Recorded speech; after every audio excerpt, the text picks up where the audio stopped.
Welcome to HurricaneCenterLive.com. I'm Alex Garcia, Director of the National Tropical Weather Conference and Executive Producer of these programs. These programs are made possible by USAA, the South Padre Island Convention and Tourist Bureau, and Plylox Hurricane Clips. These programs are also a team effort with Bill Reed, the former Director of the National Hurricane Center, and Tim Smith, Chief Meteorologist of KRGV-TV. And now, here's Tim Smith.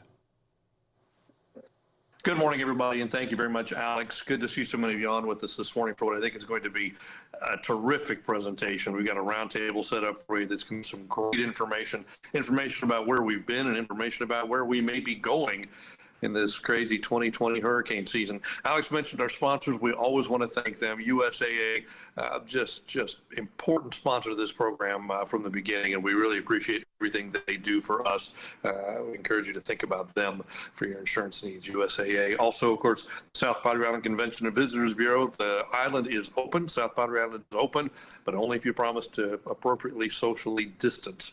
The restaurants are open, the hotels are open, but you got to keep your distance out on the beach, and they are enforcing it. If you're not, you recommend a distance apart, they'll come and make you tear your stuff down and move on. So thanks to South Padre Island for that. And Plylox, doing some great things, and I've got one of the little Plylox right here. If you haven't seen these are amazing little clips that I use on my house when a hurricane threatens here in deep South Texas. And basically, you attach that little guy to your plywood. You pre-cut your plywood to fit your window, just a little bit smaller than the window. Put the Plylox on. There's just a little hole in the back, so you can put a screw in it, and then you slide that into your window. And these little grips, the little teeth lock into the bricks. And when you're done, you simply pull on it, and it slides right back out. Very simple. Once you've got the Plylox cut, your plywood cut and the Plylox on, it takes 5 minutes to put it up. So I encourage you, if you're going to in a hurricane zone and you need something quickly, Plylox is the answer. Okay, let's get to it because we've got a great morning. Let's start with the former Director of the National Hurricane Center, our Master of Ceremonies for the day, Mr. Bill Reed. Good morning, Bill. Hey, good morning, Tim, and everybody. A relatively quiet week, at least for the U.S., since all the activity we had back there in July and early August. And there's some activity out there today, but I'm not going to talk about it. We got three experts that are earning a paycheck doing that sort of thing that'll fill us in on what's happening with the rains down in Africa. We have with us Jamie Rome, who's the head of the Storm Surge Unit, Mike Brennan, who is the branch chief for the hurricane specialists, and of course Ken Graham, the director of the Hurricane Center. All of three of these have spoken to us earlier, but a lot has happened since the time they spoke. So we're going to turn it over to Ken to give us an update on what's happening in their world. Ken? Oh, Bill, thanks for that introduction. Hello, everybody. Again, definitely good to talk to everybody today. What a start to the season, and Dan Brown put together a couple graphics here I wanted to share with everybody. So I'm going to take over the screen and see what happens here if it works. So I'm going to present my screen.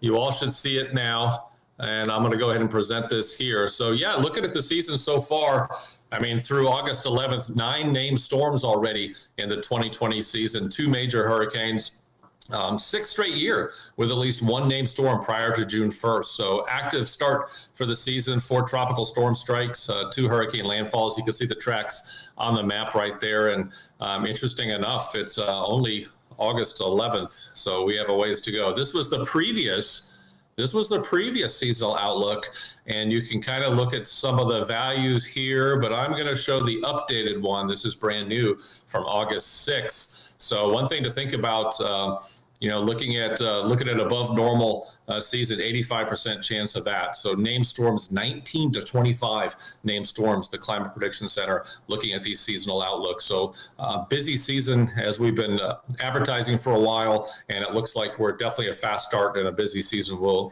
continue. And looking at the names, I had to add a couple of these additional ribbons on here to make sure we got Isaias as well. You can see the rest of the names that we have for the season. So well into the names already. Done with the I storm, looking at the J storm next. So things going really quickly for us. I thought this was interesting. This was put together by the Weather Service Forecast Office in Corpus Christi, and this is basically the coastal areas and the inland areas that have seen tropical watches and warnings through August 4th. So it's pretty fascinating that you see much of the U.S. Atlantic and the Gulf Coast have already had tropical watches and warnings. You see Hannah, Cristobal, Isaias, Bertha, Isaias going up the entire East Coast, Faye up there as well, and Arthur. So, quite a few areas have already seen tropical watches and warnings. So it's interesting to see that kind of map this early in the season. And if you think about where we are versus where we should be, on average, I think this is interesting. On average, the third named storm forms around August 10th, with the first hurricane occurring around that date, which is pretty interesting. So well ahead of schedule this season for sure. And if you look at where we are today, we have the majority of the season left to go. So here we are in mid-August, and you can see how the cumulative number of systems. So once you get it, it accumulates for the rest of the year. You can see we got look here. The takeaway here is we got a fast start, but we're just getting into the peak. We're going to be getting into the peak. We got a long way to go this season. So here's where we are. A lot of you have seen this map, the graph here, and you know how it spikes after that with time. Let's put the rest of it. So this is what remains for the hurricane season 2020. So preparedness is everything. We're just getting started, and we're getting everybody ready for it as we start getting into the peak part of it. So preparedness is everything. I mean, really one of the big takeaways we've been letting everybody know is, fast start, got a long way to go, but actions, early actions, preparedness is everything. Having that kit early, avoid the rush. Are there any things you need to add to your kit this year? If you look at the guidance, the CDC guidance, the FEMA guidance, adding everything from masks to other safety items in your kit is something that we have to look at. Your documents, and if there's any changes in some of your local preparedness efforts on how you evacuate where you go, start looking into that now before you get into the peak. It's just tough to start preparing. It's tough to start the beginning process of that preparation and planning when the hurricane's headed for you. So just a reminder, we got to do these type of things very, very early. So anyway, I wanted to just kick it off with a few things like that, just to get our juices flowing here, and wanted to see if Jamie or Mike, if you have anything else to add before we start opening up the floor. Yeah, Ken, this is Mike. I'll just add a couple of quick things. I'll just mention that, we do have a system we are watching out in the central tropical Atlantic that we have a high chance of formation here in the next day or two, and could go on and become a tropical depression later today even, and head generally toward the Lesser Antilles, but it looks like it might remain north of those islands before conditions become a little less conducive for development later in the week. But, the map showing how much activity we've had, and the fact that most of the Gulf and U.S. East Coast have experienced at least some either peripheral or direct impacts from some sort of tropical storm or even hurricane this year is just a reminder that, everybody can still be affected again. And especially for people that have been affected by, sort of the periphery of a system or a weaker system that didn't have a lot of direct impacts, it doesn't mean you can let your guard down for the rest of the season, as we're likely to have very high levels of activity, potentially multiple storms going on at once. So it's going to get really busy here in the next few weeks. And so this is, again, that's this sort of lull that Bill mentioned. We're in a little bit of a quiet period for the U.S. This is the time when you want to get that plan in place, figure out what you're going to do, get your supplies so that you're ready for when the higher levels of activity come in the next few weeks to several weeks.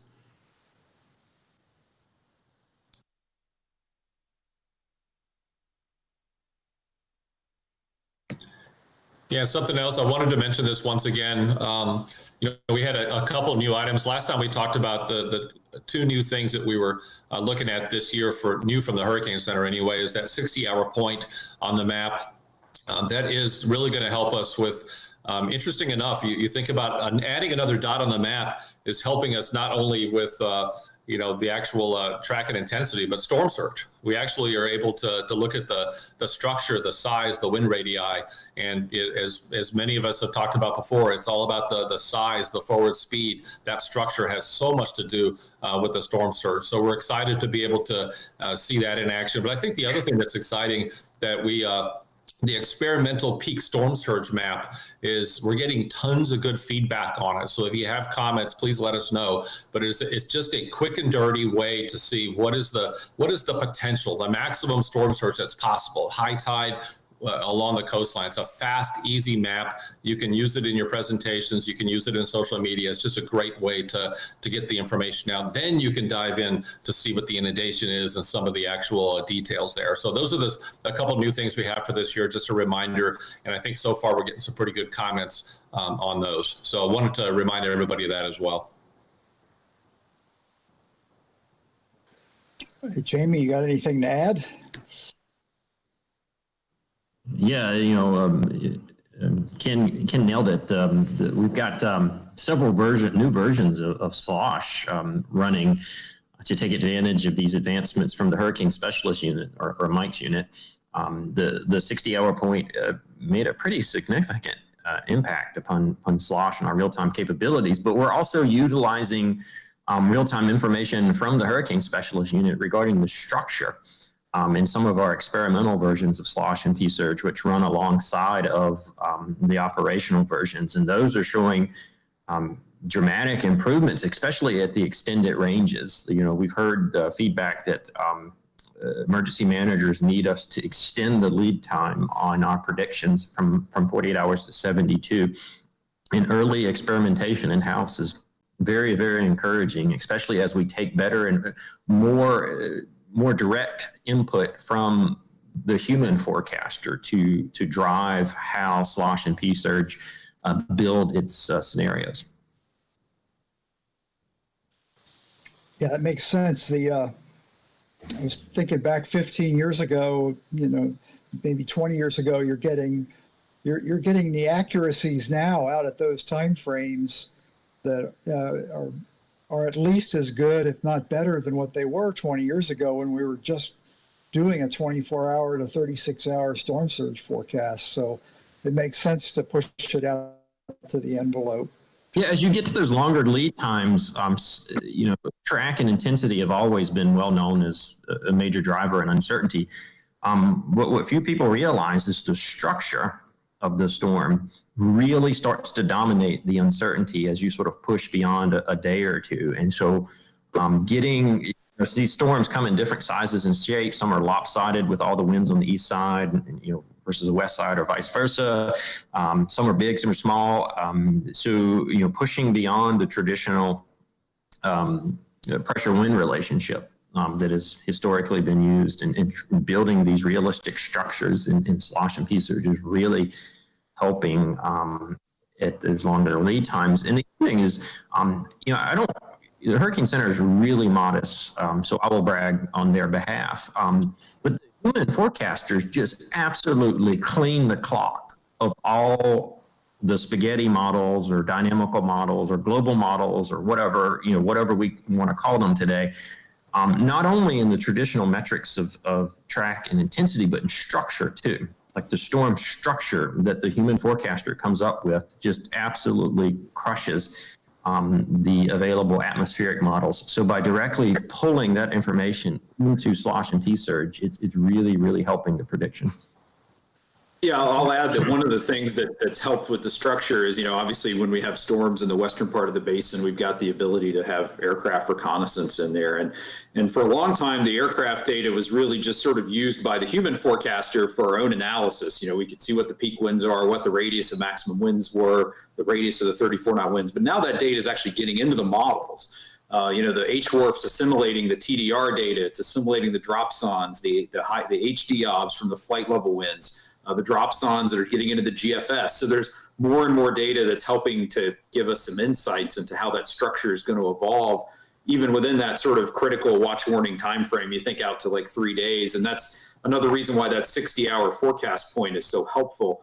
We're not really looking to put more deterministic forecast information out there just for its own sake, but the fact that if you have a system that's going to, reach land between 48 and 72 hours, now we have the ability to indicate, do we think it's going to strengthen more? Is it going to change size? How's that system going to evolve in that sort of critical pre-watch time frame where you might already be thinking about storm surge, what meows are you going to look at? People are making evacuation decisions. So as Jamie said, we're making some strides there. The other thing too, where the value of the human forecaster has really been shown is that, if you look, we did a blog post earlier this year where we looked at NHC track forecast error and the consistency of the forecast at 96 hours compared to the GFS, the ECMWF, and the UK MEP models. And the NHC forecast had lower error than any of those individual models, but the forecasts were also more consistent than the models were. And that's, again, where the human can really add a lot of value. And the track forecast in particular is by sort of maintaining that consistency and continuity from one forecast to the next, so we're not just blindly following the models around as they sort of do their thing. Mike, a good example is the ESA-EIS, because, the models, if they had a weaker winds, it seems like there was more of a left bias. And then if there's stronger winds, it was more of a right bias. You saw the models going back and forth, but if you go back to the NHC forecast, we were right in the middle. So the value, both of you said it, the value of the human is huge. If you add up add up the years of the experience in the building, I think we came up with about 150 years of experience of the hurricane specialists and beyond. So there's a lot that goes into it associated with Jamie, what you said with the structure, and on Mike. So the models can flip-flop back and forth, but we're blending those where the NHC forecast beats the models every time. So it's something to think about. There's so much stress over the latest track model that takes the storm somewhere and everybody gets worked up about it. But remember, it could flip-flop back and forth, especially during the genesis phase when there's a lot of error, when it's still weak and the models have trouble focusing on what center to really call it the center to get in the model. You can get some large errors during that genesis phase. So it's definitely, we have enough stress in the HurricaneCenter in the hurricane season and all in the public as well. So it's good not to get focused on one individual line. We're looking at all that. Yeah, go ahead, Bill. So follow on to what you're talking about there. I thought the way your forecasters were conveying confidence or lack thereof for both HANA and ESA-EIS was really valuable, because I have trouble explaining sometimes to people the nature of the beast computationally, why the cone is what it is. It's not going to fluctuate on your confidence. It's strictly a numbers game. The other thing I wanted to pick your brains about was what were the clues that helped you ascertain the baroclinic interaction that allowed for the much stronger winds after landfall from ESA-EIS? Because that was just beautiful how it played out. Not for the people that lost trees and whatnot, but from a forecast standpoint, I don't know if I've ever seen anything quite that good. Yeah, I think that one thing that's helped is, I think our just human recognition of those types of events has increased in the last few years. I actually was thinking about that during ESA-EIS. I said 15 or 20 years ago, this would have been a much more difficult type of transition to forecast. I think part of it is credit goes to the global models, which can really handle that sort of transition when you have that tropical cyclone interacting with the baroclinic type forcing. And you could see the wind gusts and the wind field in the GFS and in the ECMWF sort of were really pointing at that sort of structural change and that widespread sort of damaging wind event that was going to manifest itself over the mid-Atlantic and into the Northeast. So I think, our awareness of that and, coordinating it with the local offices, we were able to really kind of paint that picture and sort of hit that. And that was one thing we were thinking about from the messaging perspective is how do you convey that, there's a tropical storm warning in effect, but that covers a really wide range of conditions, all the way from 40-mile-per-hour winds up to basically something that's almost a hurricane. And to convey the sort of the high confidence and the widespread nature of that event, and we sort of tried to message that we started mentioning the trees, the power issues that were going to potentially happen there. And so I think that, some of it is just recognition, some of it's better modeling and the ability and the confidence to sort of indicate that in the forecast. We increase the wind gusts that we typically forecast up higher than we normally would have. And again, trying to capture that and help the WFOs message that at the local level. Mike and Bill, I was thinking about this too, about the messaging part of it. It just reminded me when you both were talking how we always talk about every storm is different. What another example that, some of the questions kept coming in about, well, I don't understand. It's over the land. Why isn't it weakening? So every storm is so different. You have the trough, you have an upper jet that's providing an exit region for this thing to continue to breathe and maintain its strength. So this is just another example. When you were talking, I was thinking about every storm is so different. And then listening to those specific impacts, it becomes so important. Yeah, I think on we probably need to work on the messaging some more, right? Because apparently a lot of people were missing the fact that we were forecasting higher gusts the questions I was getting from family and folks I still communicate with up and down the East Coast were surprised about the gusts. So I don't know if there's a better way to, we focus so much on the sustained wind from it's our verification field and all that. I think we need to give some thought as to, well, it's the gusts that are doing the big damage. Maybe we should figure out a way to message that better. Any thoughts? Yeah, we actually did mention, we were trying to do that in our key messages with the hurricane force gusts, and I certainly tried to mention it in some of the briefings I did. But yeah, there is a big focus, especially with users. Everybody sort of hones on that sustained wind, and but the fact that the gusts are going to be, again, like you said, causing the damage, I think is something we need to try to do a better job on, especially in these types of higher end gust situations where they're going to be more impactful. I think the other part too is the rain bands as well. You start looking at, communicating, so many people focus just on that center, and, you start looking at the rain bands, I don't know, 50, 100 miles away, and the wind, the hurricane force gusts and those rain bands, plus the tornado threat. The tornado threat was significant. We saw the tornadoes in North Carolina, and to communicate those continuing up, into Virginia, then eventually getting, into New York. I mean, it was interesting to see those rain bands so strong, and just to see the line of the curled storms extending from land out into the Atlantic. That's something else we just got to constantly communicate. Don't just focus on that center. Look at these rain bands. I've seen so many storms. You have too, Bill, over the years. All of us have, where some of the highest rain totals in some cases, and a lot of the damage occurs in some of those rain bands well away from the center. Yeah, all Harvey's excessive rain in the Houston area was not from the core; it was from the outer rain bands. I was really impressed with. I was mainly following the Wilmington forecast office on their handling of the tornado warnings. They were on top of that.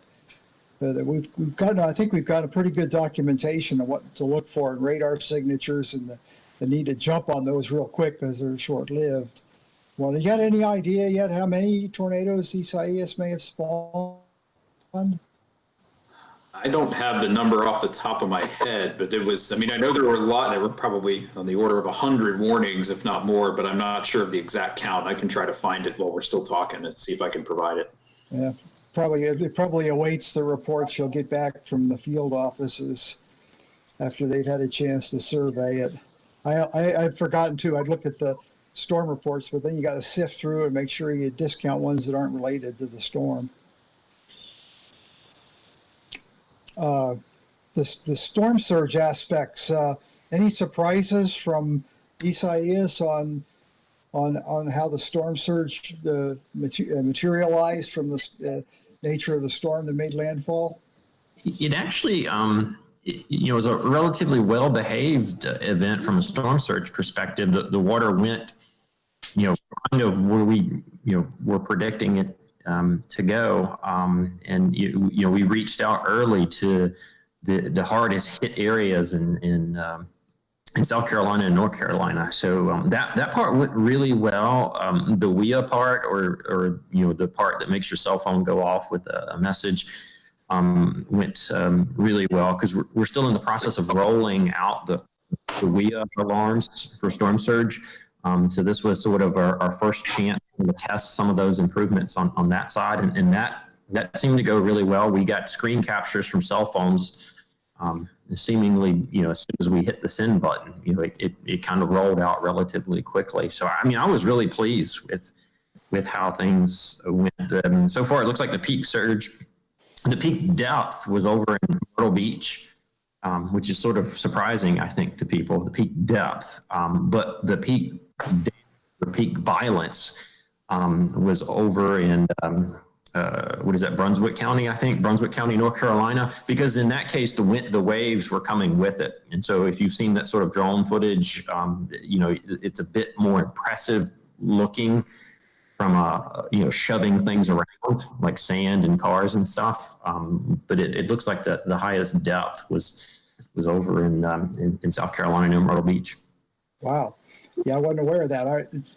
I have some friends that live in Brunswick County there, and they were saying that's the worst storm surge event they've had since Hurricane Hazel back in 1954. Yeah, because Brunswick County is kind of east-west oriented, at least along the coastline. They tend to, for the recurving storms, like the storms that kind of come up and recurve, they really don't get the right, angle of approach. Or in this case, this one was just, went right up in there, pretty much unabated, and hit them not quite at dead high tide, but close enough. I mean, it was by that point the cake was baked, and so it worked over Brunswick County pretty good with the waves. Bill, just to follow up on the tornado side, so far there have been 35 tornadoes from Isaias confirmed, all the way from North Carolina up to New Jersey, mid-Atlantic states. And interestingly, 7 of them were EF2s or 3s. So pretty high-end tornadoes for a TC environment, which maybe isn't surprising given the strength of the wind field that was going on, especially as you got up into the mid-Atlantic states. Yeah, I was watching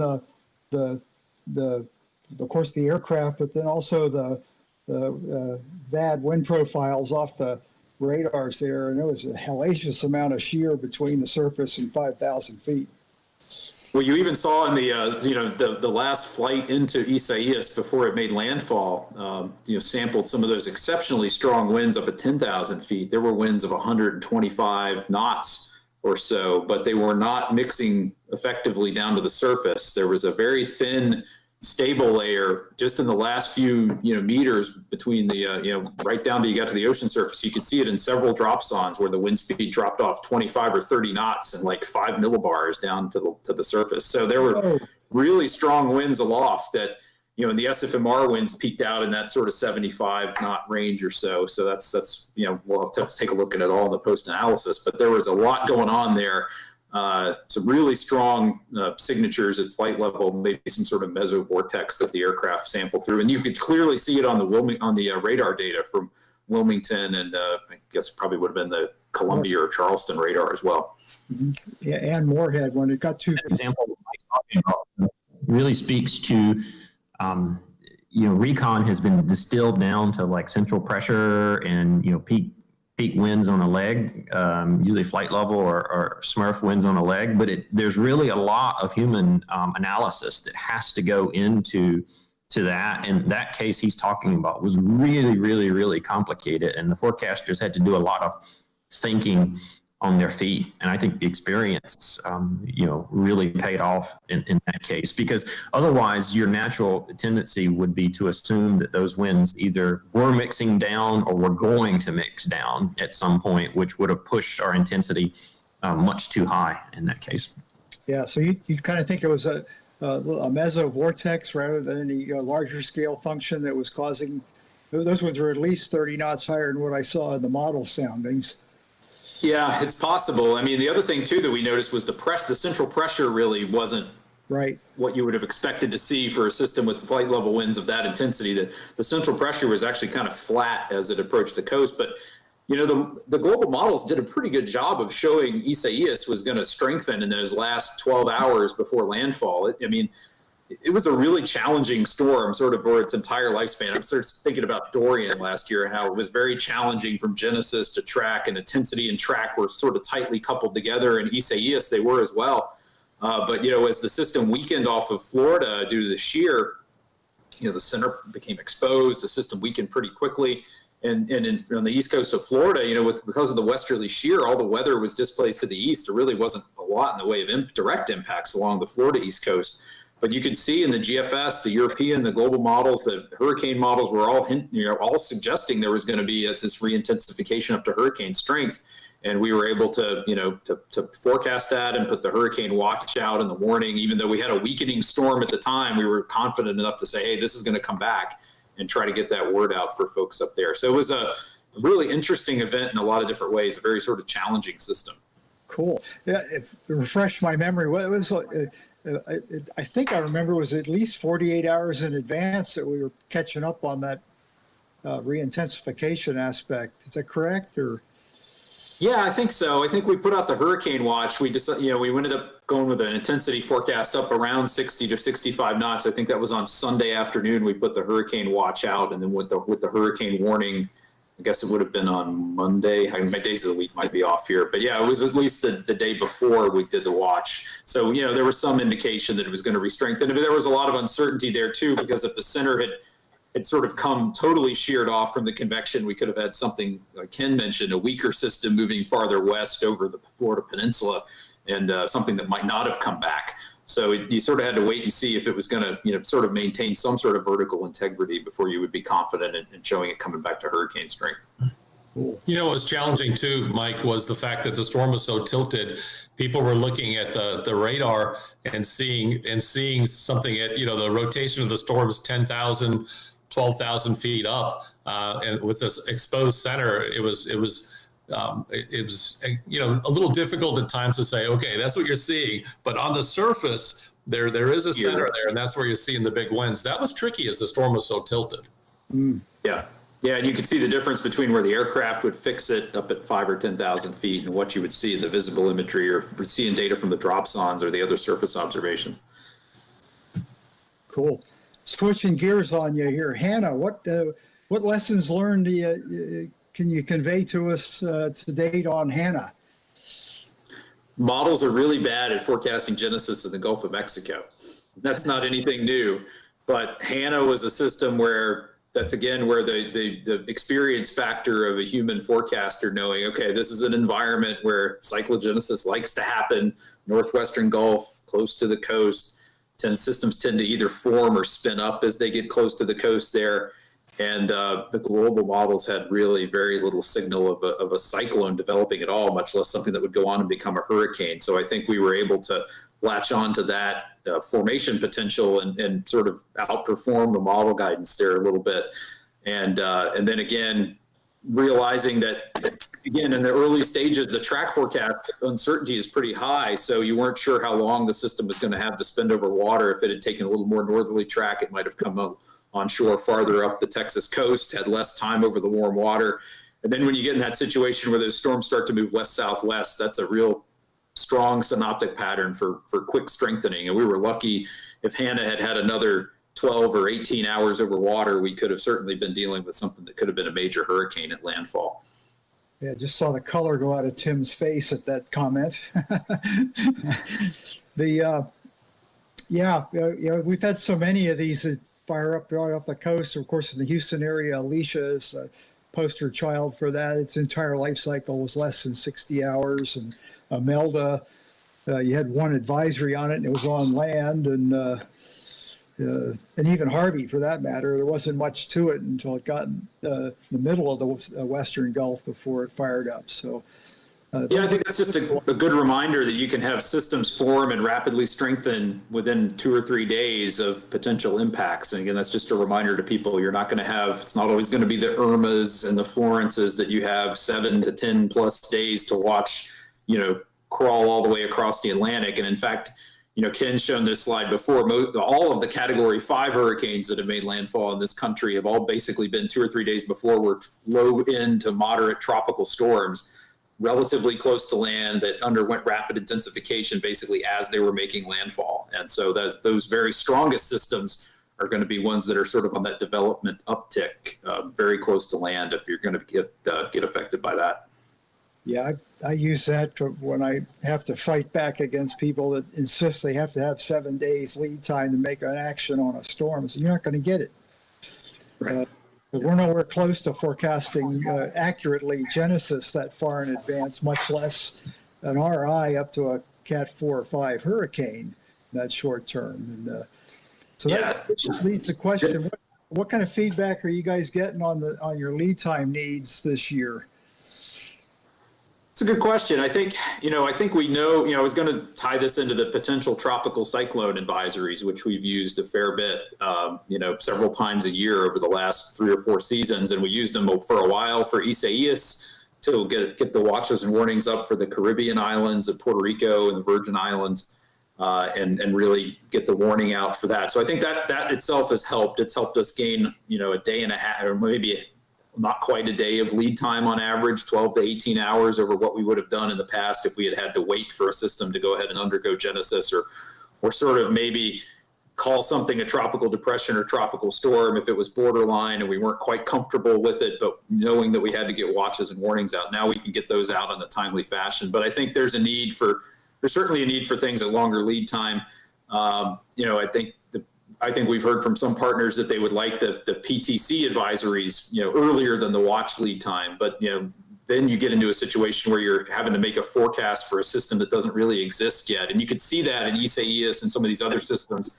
If you start those advisories too soon, before there's any kind of semblance of a center forming, the forecast could really be inconsistent and really move around a lot. And you would have to maybe put up watches and warnings or show an area under threat that might be very different from what actually materializes even a day or so later when you actually have a center forming. So there's sort of this push and pull between, we know people want longer lead time, but at what cost of false alarms and more uncertainty are you willing to live with that? And that's a question we're, looking for feedback on and we want to talk to our partners about. But that's sort of on the win side. I think in terms of watches and warnings, I think we're sort of in a pretty good spot with watch warning lead times. I don't think we would want to have to go out too much farther with those, because then you're putting the watches and warnings out so far in advance of the event that people are kind of like, well, where is it? And it's sort of, and I know, I can let Jamie talk about the surge in, but there's, certainly people are making evacuation decisions well in advance of when we have real-time surge products these days. So I know that's a push too.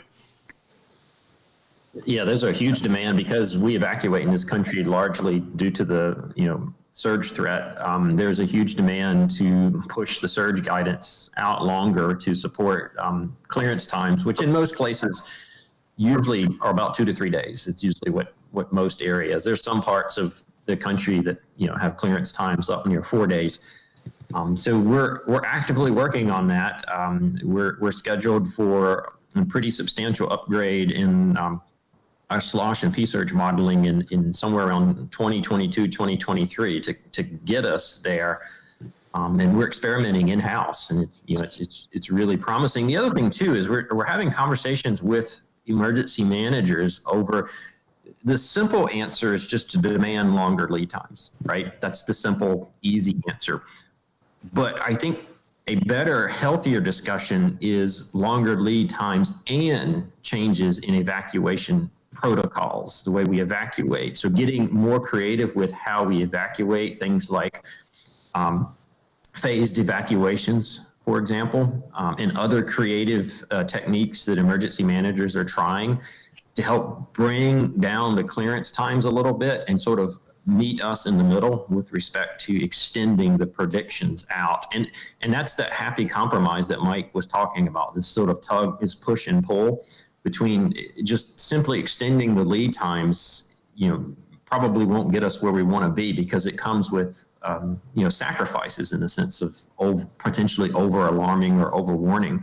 But the emergency managers now meeting us in the middle, I think is the perfect blend of those two coming together. That's interesting. They went to, after the Rita debacle here in southeast Texas on evacuation, they redesigned the scheme to be very vocal about using, they had a suggested phase evacuation, but it wasn't official, so it didn't work. So they put one in place that had a lot of rigor to very closely during and because of that, I think they've been able to hold the clearance times under 48 hours. Yeah, and that's the key. I think if we can get the clearance times in all locations at 72 or less, that'd be a huge societal improvement. I mean, I think the worst clearance time is 93 hours. And Mike, what's your traditional error at day 4 in track or something like that? Oh, on the track side, we're basically at day 4 now. We're somewhere around 140, 150 nautical miles on average. So. Right. So, I mean, if you're going to pull the trigger at 93 hours, the range of consequences on that error bar that he just mentioned, you could ask, hundreds of thousands of people to evacuate and shut down industry and then barely get, a rain ban with that type of error bar. So if we can pull it down to 72 for most locations or 3 days, I really think it will help substantially with evacuation improvements. Because if you ask somebody to evacuate, then they barely get a rain ban and no wind. I mean, what do you think the evacuation compliance is going to be the next storm? It's probably going to be miserably low for that individual. And Jamie, the conversation that, I'm sorry, I was Mike. just going to say, if you can get it down to 3 days, the average track error at 3 days is now down below 100 nautical miles on average. So you're getting into more of a range where you're going to see at least some impacts, more than likely for systems that are, basically headed towards an area at that time frame. Plus you're potentially shaving. I mean, it's a rough math, so I mean, don't quote me on this, but you're shaving, 150 to 100, shaving 50 miles of potential evacuations off, right? That's in certain parts of the country that are densely populated, which is most of our coastline. That's a huge societal ramification, not just for the community that is asked to evacuate, but all of the downstream. When the people leave, they go somewhere else and put pressure on infrastructure and shelters and hotels and resources, downstream. So if we can get down to 72, I think it will have a huge impact on how the nation evacuates from a hurricane. Cool. Did you have something to add there, Ken? Or No, I was going to have Jamie talk on, I think what he was already talking about there. We always talk about, having the evacuations and having a forecast that causes evacuations. I was going to have Jamie comment on just the part of this that doesn't get as much of attention. The reason not to evacuate is just as important. And a lot of people get hurt in the evacuation process itself. So I think, Jamie, you were headed there, but that's a huge factor, and Dorian comes to mind. Well, let's play it out for the average customer. Family with small children, they're asked to evacuate, they get in the car, and they go drive somewhere. Traffic is miserable, gridlock traffic, run out of fuel, the batteries on the iPad in the back run out, the kids are miserable. It's a miserable experience for everyone. And then if nothing happens, do you think that person is going to evacuate the next time? Most likely not. And so you can end up harming people or putting them at risk to future storms merely through over evacuating.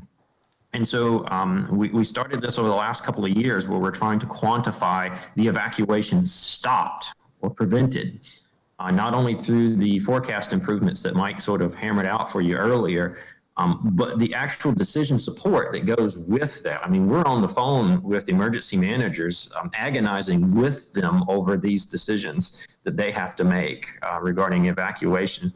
And in Dorian, we stopped millions, at least the analysis shows we stopped millions of evacuations that would have been ordered without these forecast improvements and this decision support. And while we haven't cranked the numbers yet for Isaias, what we've heard from emergency managers in Florida and South Carolina is we stopped unnecessary evacuations again. We don't have the numbers yet, but that's some densely populated territory in there, especially in Northeast Florida. You start pulling evacuations even for zones A and B, and you'll run up some big numbers quick. Yeah, that's what I wanted to do, Bill, is you tie what Mike is saying with the accuracy of the forecast, the 60-hour point, the structure, all that accuracy goes into being able to help with the storm surge forecast. And as a result, there's real life benefits on the ground, evacuation, not evacuating, being able to target evacuate. Just the better we can do, the better science that we can provide the emergency managers and the better decisions that can be made. well, I think the IDSS is an important part of that Jamie alluded to. It really helps folks to make more nuanced evacuation decisions than maybe was being done 5 or 10 years ago, when it was just like, okay, we're going to pull zones A through D and everybody's just going to go. And now, the forecasts are a little better, the P-surge is a little better, there's higher resolution, moms and meows that go into the evacuation zones, I think, are being drawn with more detail than they probably were previously. So there's the ability to do more nuanced decision making in these events that, again, has those benefits that Jamie and Ken alluded to, where you can slice it in a better way to prevent unnecessary evacuations. That's great. I mean, just look at Isaias. I mean, the traditional approach was Cat 1, right? Forecast to hit Florida. Think back 10 years ago. Elevate it by one category on the Saffir-Simpson scale. That's automatic zones A and B, the old way. Yet I haven't heard of any large-scale evacuations along the Florida East Coast, and we didn't issue a storm surge warning for the entire stretch of the Florida East Coast. And I mean, I've been at the Hurricane Center for 21 years now, and I can't imagine us ever doing something like that in the past, because the hurricane was forecast to brush the coast, and there were hurricane warnings up for portions of the Florida coast. So that restraint is painful as it was for both Mike and I. I think we both lost about 10 years of our life on that one. Really had a huge societal benefit.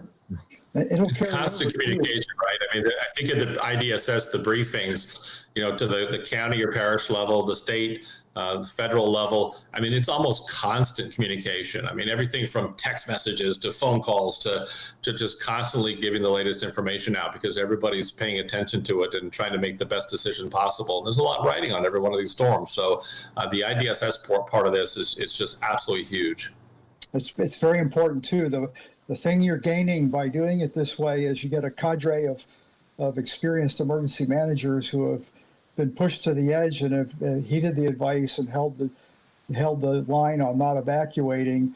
They have to deal with the constant churn of the elected call, but they'll be able to speak to the elected officials more confidently because they have more confidence in what you're giving them.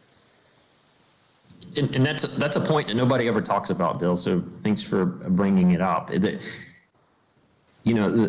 I guess the way we used to do things, probably rightly so, 10 years ago, because the forecast uncertainty was so big, is you just sort of, cast this big wide net and, like Mike said, just everybody goes, just blanket, everyone goes. But by sort of pushing a little bit now, and taking things right to the edge, I think is helping the emergency manager become much, much savvier about our products and the status of science and more comfortable. I've sensed just in the last couple of years a greater comfort level with using our forecast products, like the new wind timing tool and things like that. I mean, I think people are getting more and more comfortable with these really difficult decisions. And something behind the scenes that most people don't get to see is, I don't know how many over the years have come to the Hurricane Center for training. Thousands have been trained in the FEMA courses that we host at the Hurricane Center, and internationally. We bring the international meteorologists and emergency managers in, as well as our responsibility extends beyond the U.S. And having those classes, going through exercises, talking about these things, it really helps. And I did want to comment that I think it was amazing this year to see some elected officials in our class, and I'll never forget them coming up to me on the side in the hallway going, wow, I didn't know so much went into this. And I think getting them in here, exposing them to all this, doing things like this, what we're doing right now, is constantly talking about our products and services. And I think this kind of thing really helps. I assume you're already on how to do that training virtually next year, on the assumption we're not outside the COVID problem yet. Yeah, we actually have a meeting, I think, later today to start. We've had some meetings to talk about sort of outreach and what it's going to look like this coming off season. So we've got some, decision points to make and contingencies for, say we were able to get the FEMA classes in-house this past year because all that happened sort of before COVID exploded everywhere. But we may try to do some things remotely.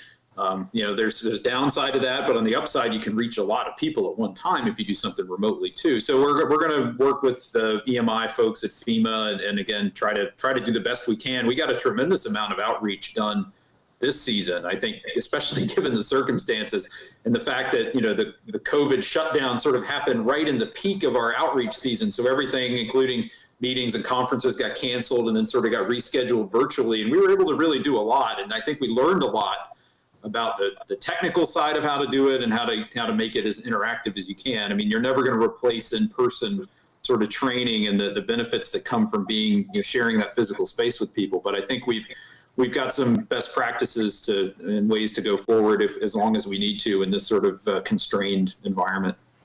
Yeah, just a quick plug for Hurricanes at Home. I mean, from Dan, Robbie, and John and others, I mean, just the group getting together going, wow, all these kids are at home.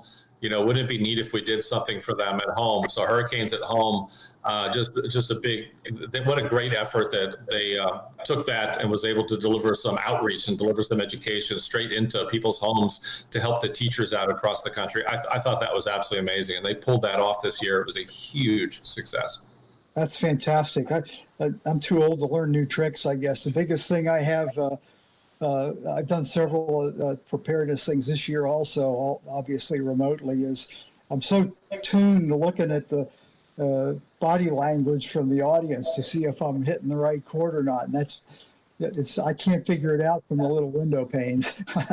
Well, Tim, I've been hogging the show here. You probably got some questions from our audience. Oh, it's been fascinating. Great questions and great insight to share with everybody. We're getting a lot of questions online. Let me start with this one from Rob Fowler. He says, what are your biggest concerns due to COVID? That means less commercial aircraft flying overseas. That means less data ingested. Is that a concern for y'all?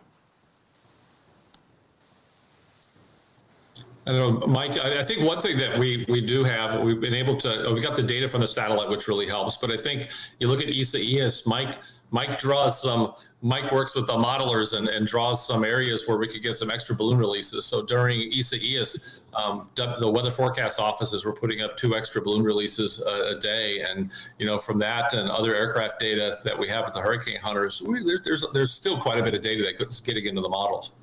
Yeah, we had the G4 fly some synoptic surveillance missions around ESA-ES and the Southwest Atlantic there, and we did request the special radio sondes, actually probably over most of the eastern third of the country, basically the Mississippi River eastward and even up into Canada. So we try to throw as much data as we can at these types of systems in terms of getting a better handle on the analysis of the storm itself, and then also the features that are going to control how it evolves.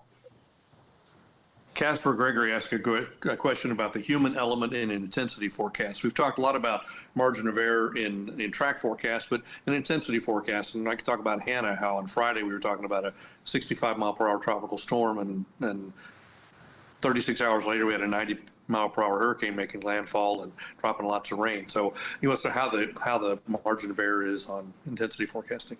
Yeah, for a long time, the standard line was, the track forecasts have been getting better, but the intensity forecasts haven't. But, in this last decade, we actually have seen the average intensity forecast errors come down for the first time. On average, they came down, say at 48 hours, they've gone down from, 15 knots down to 12. And that doesn't seem like a lot, but you are making some substantial improvements there. There are still struggles with rapid intensification. The model guidance is still not able to really reliably indicate when that's going to happen. We have more tools. We have better situational awareness as a forecaster to know when you see a certain structure happen, or certain structures start to evolve, and the environment's favorable. You get a sense that rapid strengthening is possible, but the forecast metric is pretty punishing. When you're making a deterministic intensity forecast, if you forecast 85 knots at 36 hours, but it's only 75 knots, but then it's 85 knots 6 hours later, you don't get any credit for that. So the average errors really suffer because you're making a deterministic intensity forecast. So we get the trend right in some situations. It's just we don't get the details of the trend right. The storm usually strengthens faster than we think, peaks sooner, and then starts to weaken, and we end up showing a trajectory that's a little smoother, and we kind of end up chasing the peak a little bit. But getting the details of those timing and when you're going to get an eye wall replacement cycle, or when rapid intensification is going to exactly start is really challenging. So we're better at it, and if we can get a little better at the rapid intensification, which results in the really large forecast errors we tend to rack up, then that'll help drive those average errors down a little more as we go forward. But the human definitely has a role there in interpreting the guidance in understanding the strengths and weaknesses of the models, and their rapid intensity predictors, and then also just recognizing what the structure of the storm looks like from either microwave imagery or radar data or aircraft or whatever you might have, to see if it's going to be able to take advantage of that sort of favorable environment. Meteorologist Gil Simmons has a great question that I think you're all going to have an answer to. And he says, do you gentlemen have any critique or recommendations for people like me, parentheses, TV meteorologists, to get your message out to viewers? Any insight? Take turns, please. I'll let Ken start with that one. Oh, no, I love the question. And I think I'll say this. Look, I mean, it goes fast. I'm 26 years in the Weather Service, 28 years in this business. I think the relationship's stronger now than it's ever been. I'll make that comment. I think when we do the interviews, we're aggressive with getting into the markets and talking about those key points. I think it's evident that we're all in this together because we're all trying to save lives and get the word out. So my comment is I think it's better than ever. I think it's when we're all on the same side and communicating a similar message, I think it's easier for people to make the decision because the message isn't conflicted. If you have similar information, it's easier to make that life-saving decision that people need to make. Yeah, I think, again, from my perspective, it's focusing on the hazards. There's so much focus on the details of the storm, the category, whether the peak winds have come up or down 5 or 10 miles an hour in the last 6 hours, and these detail to level changes. And you can just hit the hazards, hit the wind, the storm surge, the rain, get people ready for what they're going to experience, regardless of what the storm's exact characteristics are going to be like at the time it comes near them. And again, people have to prepare for what's, sort of a reasonable worst case scenario in these situations. And you have to be prepared for the fact that not everybody's going to get those very worst winds or that very worst storm surge, but people need to be ready for that. And there was a focus on hurricane or not a hurricane, right, Mike? It was interesting. Oh, yeah. It's only a mile an hour.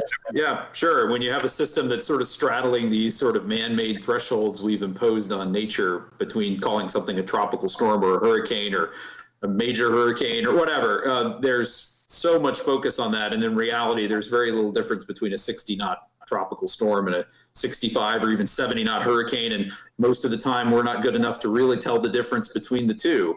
Even with the observations we have, we're good with only about 10%.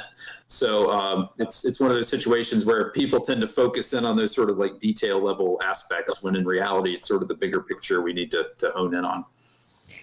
I would recommend the media take full advantage of the NHC media poll. Ken, how many media hits did you do during ESAES? We did 149 live during ESAES. Wow. And and what's interesting about COVID, we always talk about COVID from the negative side, but it has spurred this entire new innovation with respect to, attacking old problems in new ways. It's just great. Everybody liked for me to tell inside NHC stories. I won't tell one.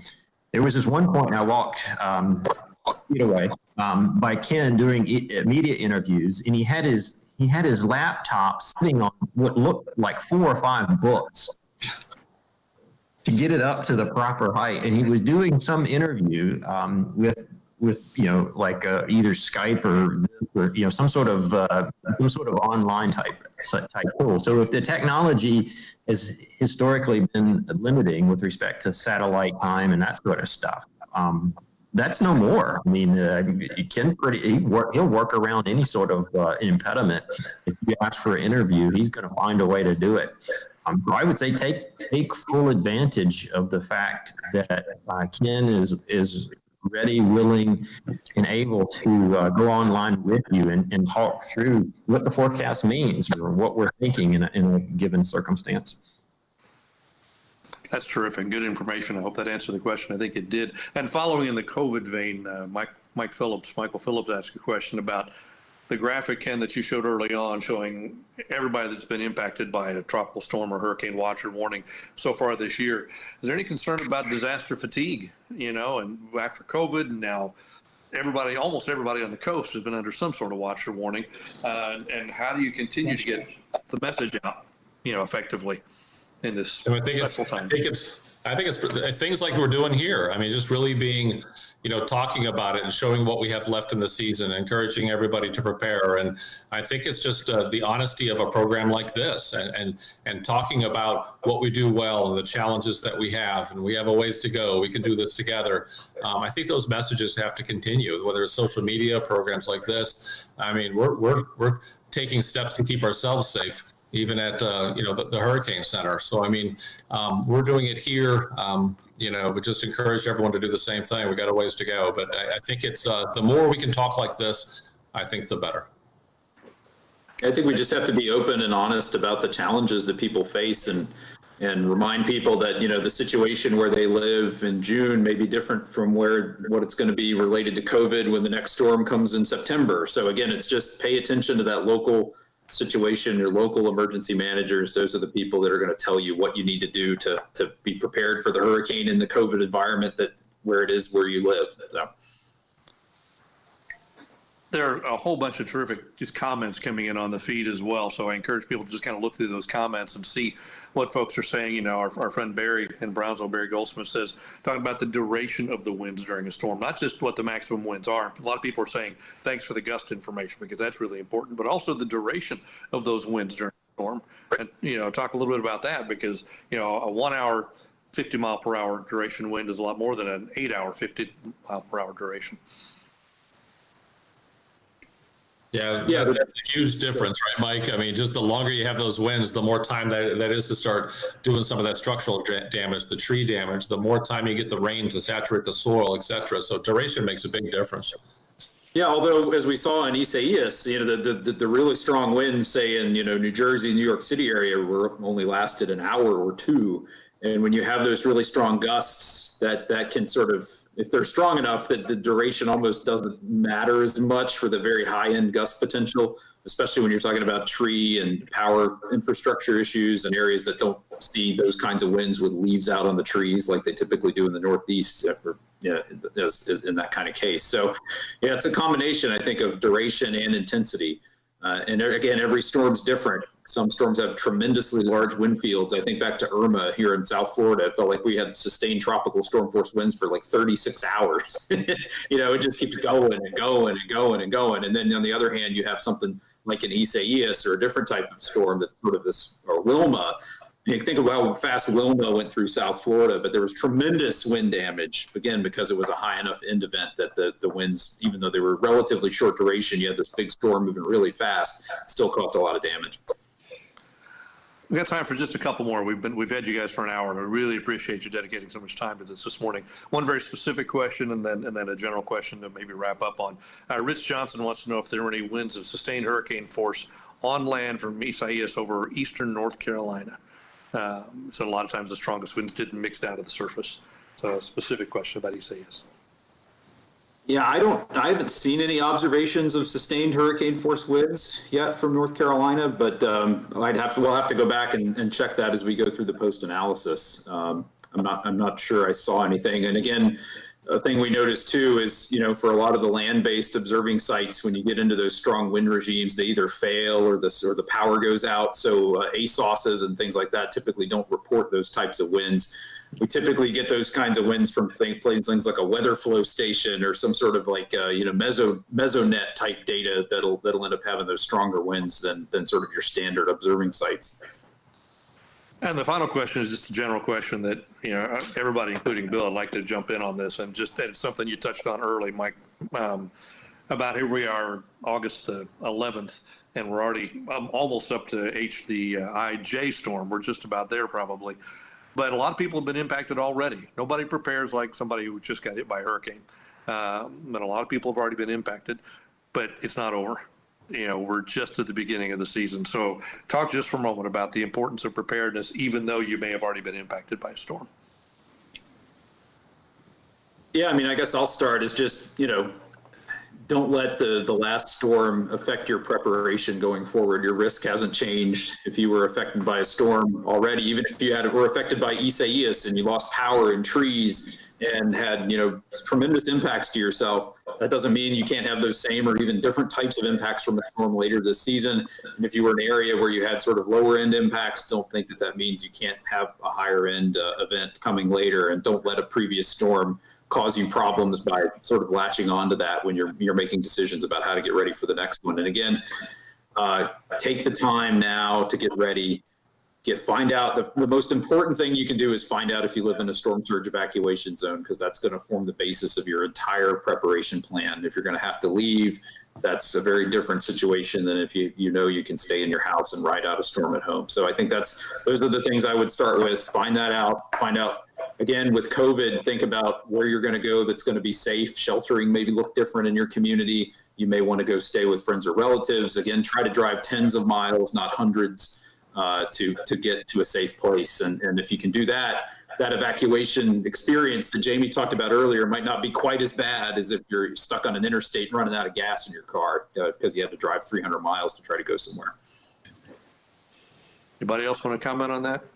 Yeah, just a simple statement. I think, Mike, you covered it. I think a lot of times people, their risk perception is based on their previous experience. And we don't want people really comparing storms. So you got to be real careful with that, because just because it didn't happen last time doesn't mean it won't happen next time.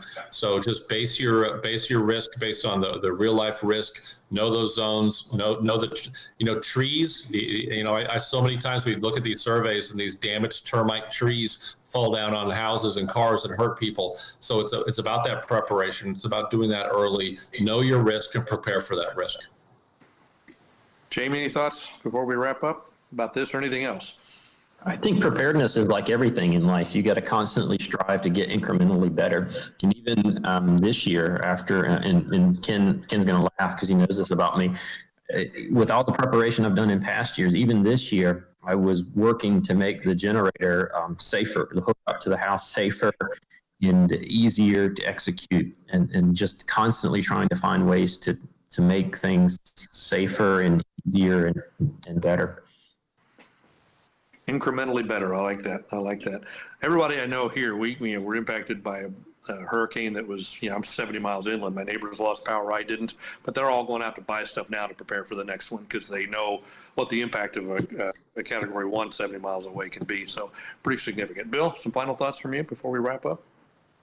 I kind of think the already active season with, I think, 5 direct landfalls and another one close by, and then the forecast for much more, the remainder is maybe enough to overcome the fact that some of the people that have already had one might I don't think they're going to let their guard down. I think they're on pins and needles about it. And final thought is, thank you guys so much for spending time with us. It's always great to pick your brains on the latest and greatest in the hurricane problem. Gentlemen, we appreciate it, all of you. Bill, Mike, Jamie, Ken, thanks for the time, because it really means a lot. Just because you've worked so hard today, you've earned your second generation National Tropical Weather Conference Live mask, so you can be safe. I think most of you already have the first generation. Now you get the second generation, and who knows, we'll do this again. We'll have a third one for you. So again, we appreciate everybody's help. Thank you so much, gentlemen. We appreciate it. Thanks for the opportunity. Appreciate it. Thank you. Thank you. You bet. And don't forget our sponsors, of course, USAA, South Padre Island Convention and Visitors Bureau, and Plylocks, the folks that make these things that can open your windows to keep you safe during a hurricane. Great presentation today, gentlemen, and we encourage people to keep asking questions. We'll try to get questions, because if you're watching this some other day other than live, ask your questions. We'll try to get those answers for you as well. Alex? All right. Thank you again, everyone, for joining in. Appreciate it, guys. I really appreciate the presentation today and the discussion. It was awesome. I want to remind everyone that, of course, we do have our next show, which is next week. It's going to be a big panel discussion town hall on hurricane safety messaging. So be sure you're registered for that. That is August 19th, 10 o'clock in the morning. The following week, we have Cody Berry going to be talking about experimental products. That's going to be on the 26th. Again, 10 a.m. Again, don't forget, you can order your own super duper face mask. It's right there on our Facebook page, and it's also on our web page. You can order it there. They're only $10 each. Thanks so much for joining us. We'll see you next week.